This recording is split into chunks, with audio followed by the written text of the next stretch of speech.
अभी तो हालत ये है, कई जगहों पर जाति के आधार पर खेलकूद प्रतियोगिताएं होती है और एक ही जाति के लोग उसमें खेलकूद करते हैं।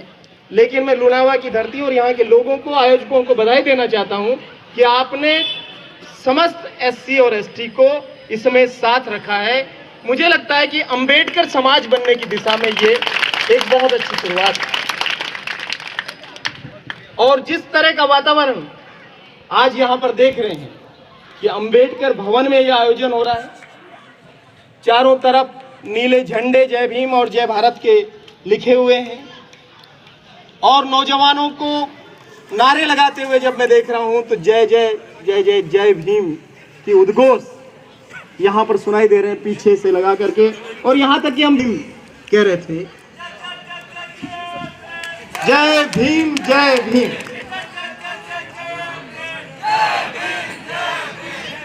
तो ये जो नीले झंडे हैं, ये बाबा साहब की तस्वीर है, अंबेडकर भवन है, देश में हो चुकी है जिस दिशा में हम सब लोग जा रहे हैं। तो मित्रों, ये बहुत महत्वपूर्ण है कि हम एक ऐसे युग में प्रवेश कर रहे हैं जहां पर हमें अपनी तमाम तरह की प्रतिभाओं का लोहा मनवाना पड़ेगा, करके हमदर्दी बटोर करके आगे बढ़ सके। अब वो समय है जहां पर हमारा कड़ा मुकाबला है तमाम उन समाजों से भी, और यहाँ तक कि हमारे भीतर में भी बहुत सारा एक तरह का प्रतिस्पर्धा है। अभी स्थितियां आप अगर देखता होगा कि हमारे बच्चे कितना परसेंटेज ला रहे हैं जो शायद पहले कभी नहीं था। अभी आप तमाम खेलों में देखेंगे तो ओलंपिक्स में स्वर्ण पदक लाने वाले लोगों में से कोई हेमा दास होती है और फिर उसकी जाति खोजी जाती है तो पता चलता है कि वो अनुसूचित जाति समाज की महिला है। मैं यह कहना चाहता हूं कि अगर खेलों में आरक्षण होता तो कोई ओलंपिक ऐसा नहीं होता जिसमें भारत में स्वर्ण नहीं बरसते। जिन जिन चीजों में आरक्षण नहीं है, हम कितने युद्ध जीते और कितने युद्ध हारे आप सब लोग जानते हैं। खेलों में आरक्षण नहीं है तो हम क्या लाते हैं वो आप सब लोग अखबारों में पढ़ते होंगे, और आप तो खिलाड़ी हैं तो आप और बेहतर तरीके से जानते होंगे कि खेलों में अगर हमारे लोग होते, और मैं इसलिए कह रहा हूं क्योंकि हम तो जन्मजात खिलाड़ी हैं। ये जो हुनरबाज मेहनतकश मजदूर वर्ग जो हमारा है वो तो जन्म से ही खिलाड़ी होता है। अरे तीरंदाजी के लिए किसी भी भील समाज के व्यक्ति को, किसी भी आदिवासी को क्या प्रैक्टिस करने की जरूरत है, वो तो पैदा ही होता है तीर और कमान के साथ। तो सदियों से इस देश में खेल जगत में हमारे साथ जो अन्याय है वो अन्याय आप देखते हैं एकलव्य के नाम से। लेकिन इस देश में एकलव्य के नाम पे पुरस्कार नहीं है। एकलव्य का हक छीन करके जिस अर्जुन को महिमा मंडित कर दिया गया उस अर्जुन के नाम पे अर्जुन पुरस्कार मिलता है, और जिसने ये अन्याय किया उस द्रोणाचार्य के नाम पर मूर्तियां लगती है और पुरस्कार मिलता है। हम ये कहना चाहते हैं कि अब वो समय आ गया है, अब वो अंबेडकर युग आ गया है। अब तमाम आप लोग जाग गए हैं तो ये मांग उठनी चाहिए कि अगर किसी को खिलाड़ी को सम्मानित करना है तो उसको एकलव्य पुरस्कार दीजिए, उसको अर्जुन पुरस्कार मत दीजिए। क्योंकि जिसमें थी वो योग्यता, उसका अंगूठा काट करके आपने उसकी योग्यता को कम करने की कोशिश की। बावजूद इसके भी, बिना अंगूठे के भी एकलव्य ने फिर से अपना धनुष उठाया और फिर वो श्रेष्ठ धनुर्धर बना। और आज भी अगर आप किसी आदिवासी समाज में जाएंगे, मैं कई आदिवासी विस्तारों में जाता हूं देश भर में, और मैंने देखा कि अभी जो आदिवासी अपना तीर चलाते हैं तो वो अंगूठे का इस्तेमाल नहीं करते हैं, बिना अंगूठे का इस्तेमाल किए वो तीर चलाते हैं। और यहाँ से वो तीर चलाएंगे तो आसमान में उड़ती हुई चिड़िया एक क्षण में नीचे आकर के गिरेगी। तो ये है हमारे लोगों में प्रतिभा। तो ऐसी प्रतिभा वाला जो समाज है, बाबा साहब का जो समाज है, उसको जब तक खेलों में आगे नहीं लाया जाएगा तब तक खेलों में भारत सिरमौर नहीं बन सकता है। अगर उसको सिरमौर बनना है तो हम लोगों को इसमें लाना चाहिए। मुझे लगता है कि हम लोगों को भी हर क्षेत्र में भागीदारी की भी मांग करनी चाहिए और अपनी हिस्सेदारी भी मांगनी चाहिए। अभी तक हम रिजर्वेशन के नाम पर केवल नौकरियों में और शिक्षा में ही आरक्षण की बात कर रहे हैं, और उसमें भी बहुत कम चीजें हैं। और आफ्टर ग्लोबलाइजेशन जो निजीकरण का दौर चला, जो उदारीकरण का दौर चला, जिसको भूमंडलीकरण, उदारीकरण, निजीकरण कहते हैं, उस दौर के बाद सारी नौकरियां जो है वो निजी क्षेत्र में ज्यादा हो गई है। और आप अगर सोशियो इकोनॉमिक सर्वे देखेंगे तो पता चलता है कि 93% जॉब के जो अवसर हैं वो निजी क्षेत्र में है और महज वो सार्वजनिक क्षेत्र में है। अब आपका रिजर्वेशन कहाँ है? वो 93% में है क्या? नहीं है, आपका रिजर्वेशन 7% में है। तो अभी लड़ाई ये लड़नी पड़ेगी कि चाहिए निजी कोई क्षेत्र नहीं होता है, क्योंकि निजी अस्पताल भी खुलता है तो जमीन उनको रियायत पर मिलती है। निजी स्कूल भी खुलता है तो उसकी जो सोसाइटी होती है उसको रियायत पर, छूट पर और ग्रांटेड होती है वो सारी स्कूलें। बावजूद इसके निजी क्षेत्र ने अपने दरवाजे बंद करके वेल्डिंग कर रखा है कि इन लोगों को हम घुसने नहीं देंगे। और निजी क्षेत्र ये सोचता है कि हम सर्वाधिक योग्य लोग हैं। मुझे लगता है कि सर्वाधिक योग्य लोग अगर इस देश में थे, सदियों तक सर्वाधिक योग्य लोग ही सब जगह पर थे। आज तक सारे शंकराचार्य सर्वाधिक योग्य लोगों में से ही बनते हैं, कोई दूसरा तो बनता नहीं। तमाम मंदिरों पर सर्वाधिक योग्य लोगों का कब्जा है, तमाम जमीनें सर्वाधिक योग्य लोगों के पास है, तमाम दुकानों पर आप किसी भी मार्केट में जाइए तो सर्वाधिक योग्य लोग ही होते हैं। बावजूद उसके अगर ये देश ऐसी नीचे वाली स्थिति में है, अगर आप ह्यूमन डेवलपमेंट इंडेक्स देखते हैं तो भारत का नंबर 139 नंबर पे होता है, 140 नंबर पे होता है मानवीय विकास सूचकांक में।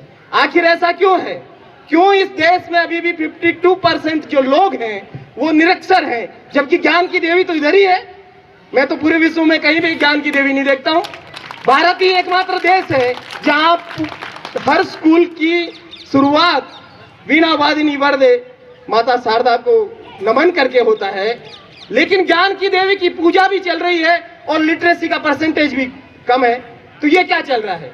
लक्ष्मी जी की पूजा भी और धनतेरस भी इसी देश में मनाई जाती है, किसी विश्व के देश में नहीं मनाई जाती है। और 56% लोग बीपीएल में भी इधर ही है।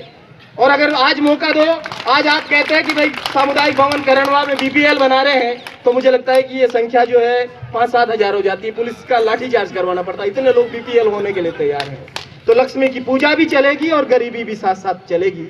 और शक्ति की आराधना भी इसी देश में है, और कोई देश शक्ति की पूजा नहीं करता है। शक्ति की कोई देवी नहीं है किसी भी देश में। बावजूद इसके इस देश में 1000 साल की गुलामी भी रही है, आप सब लोग जानते भी हैं।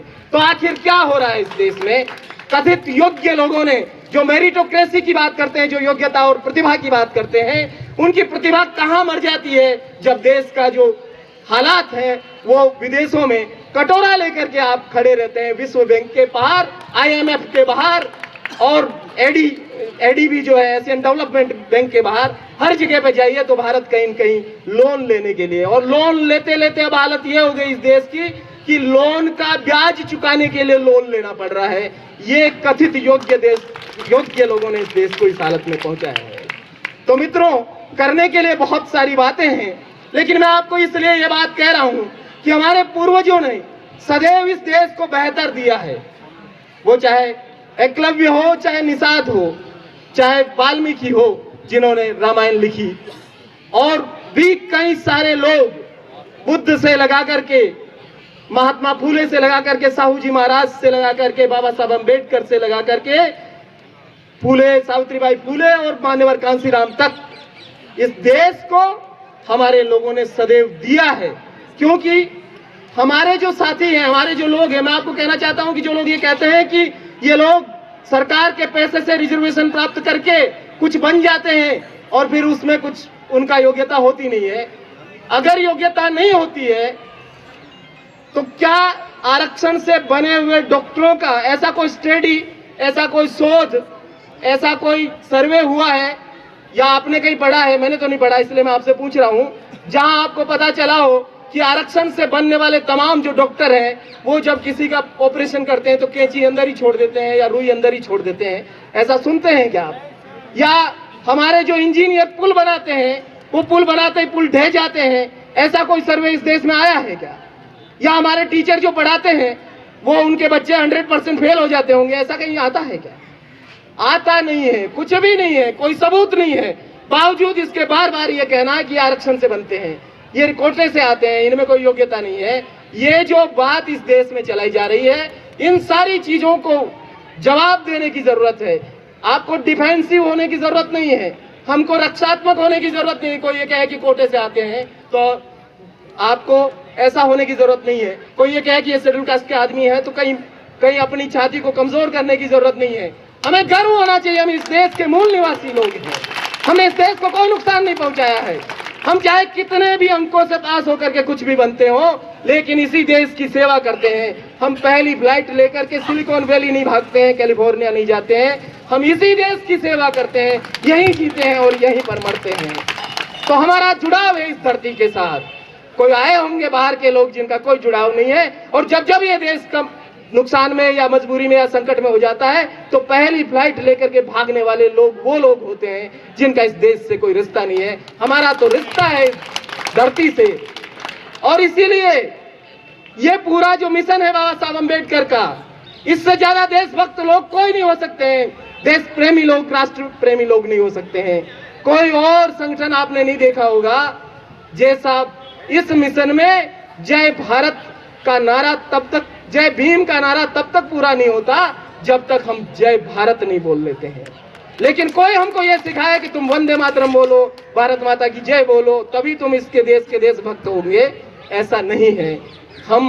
हमको जो सिखाया गया इस देश की जय बोलना, वो हम न केवल बोलते हैं बल्कि इस देश की जय हो उसके लिए हम काम भी करते हैं, मेहनत भी करते हैं। क्योंकि ये सारा जो धान उगाते हैं हम लोग उगाते हैं, हल हम लोग चलाते हैं। ये जो बड़े बड़े महल बने हुए हैं ये कौन बनाता है? कोई सेठ जी नहीं बनाता, कोई ठाकुर साहब नहीं बनाता, कोई और पंडित जी नहीं बनाते, आपके हमारे लोग बनाते हैं। इस देश को बनाने का काम हम लोग करते हैं। हमारा काम है राष्ट्र निर्माण, और बाबा साहब को इसीलिए हम राष्ट्र निर्माता कहते हैं। हो सकता है कि सरदार वल्लभ भाई पटेल ने 600 रियासतों को एक किया हो, लेकिन वो 600 रियासतें एक रहे सदियों तक, वो मैकेनिज्म बनाने का काम डॉक्टर अंबेडकर ने किया, कॉन्स्टिट्यूशन ऑफ इंडिया बना करके। अगर संविधान नहीं होता तो ये देश जैसा आज आपको नजर आता है वैसा नजर आता क्या? हमारे पड़ोस में कई और देश हैं, कैसी हालत में हमारे पड़ोसी देश आप सब लोग जानते हैं। लेकिन हम निरंतर अगर आगे बढ़ रहे हैं तो उसमें संविधान का एक बहुत बड़ा योगदान है। तो मित्रों, बाबा साहब अम्बेडकर की संतानें हैं आप और हम सब लोग। हमें गर्व करना है, गर्व के साथ रहना है, अपनी छाती चौड़ी करके एक ऑनरशिप के साथ इस देश में रहना है। किसी को घबराने की जरूरत नहीं है। कोई ये कहे कि आप इससे आते हैं उससे आते हैं, उनको कहने का कोई हक नहीं है। हमारी संख्या जितनी इस देश में है उतने संसाधनों पर हमारी हिस्सेदारी है, हमारी भागीदारी है। जितनी संख्या में हम हैं उतनी संख्या में हम सेना में भी होने चाहिए, उतनी संख्या में हम फिल्मों में होने चाहिए, उतनी संख्या में हम खेलों में होने चाहिए, उतनी ही संख्या में हम जुडिशरी में भी होने चाहिए, न्यायपालिका में भी होने चाहिए, और उतनी ही संख्या में जो हमारी आबादी है उतनी ही संख्या में हर चीज में हमारी भागीदारी होनी चाहिए। अगर बजरी के ठेके खुलते हैं तो उसमें हमारी जो 30% आबादी है उतने बजरी के ठेके हमारे लोगों के पास आने चाहिए, आबकारी के ठेके हमारे पास आने चाहिए। अगर इस देश में 7 लाख मंदिर हैं तो पूजा पाठ के लिए नहीं, लेकिन उन मंदिरों में होने वाली जो इनकम है उस इनकम को एंटरटेन करने के लिए 7 लाख मंदिरों में से 30% मंदिर हमें चाहिए। हम ही कर लेंगे, हम ही घंटा बजा लेंगे, अगर पैसा आता है तो क्या दिक्कत है उसमें? हम कर सकते हैं ये सारी चीजें। तो मित्रों, कहने के लिए बहुत सारी बातें हैं, मैं दोबारा आपके बीच में आऊंगा। आज एक फिल्म फेस्टिवल चल रहा है उदयपुर में, उसके समापन में मुझे जाना है, लेकिन मैं इसलिए आया हूं क्योंकि मुझे खिलाड़ियों से बहुत उम्मीद लगती है। मैं खुद अच्छा खिलाड़ी नहीं हूं किसी भी रूप में, न राजनीति में और न समाज सेवा में, और आपके फिजिकल एक्सरसाइज में तो हूँ ही नहीं, इसीलिए कमजोर भी हूँ। लेकिन खिलाड़ियों से इसलिए मैं उम्मीद करता हूँ कि खेल ही वो चीज है जो सारी प्रकार के बैरिकेड्स को तोड़ता है, चाहे वो जाति के हो, धर्म के हो, जेंडर के हो, और यहाँ तक कि देशों के हो। तमाम तरह की सरहदों को तोड़ने का काम और एक अच्छा मानव समाज बनाने का काम खेल करते हैं, और उस खेल के आप लोग खिलाड़ी हैं। तो मैं आप सब लोगों को बधाई देता हूं, बहुत बहुत धन्यवाद देता हूं। ये 30वीं प्रतियोगिता है, मुझे जान के बहुत हर्ष हुआ कि 30वीं प्रतियोगिता यहाँ पर हो रही है 30 सालों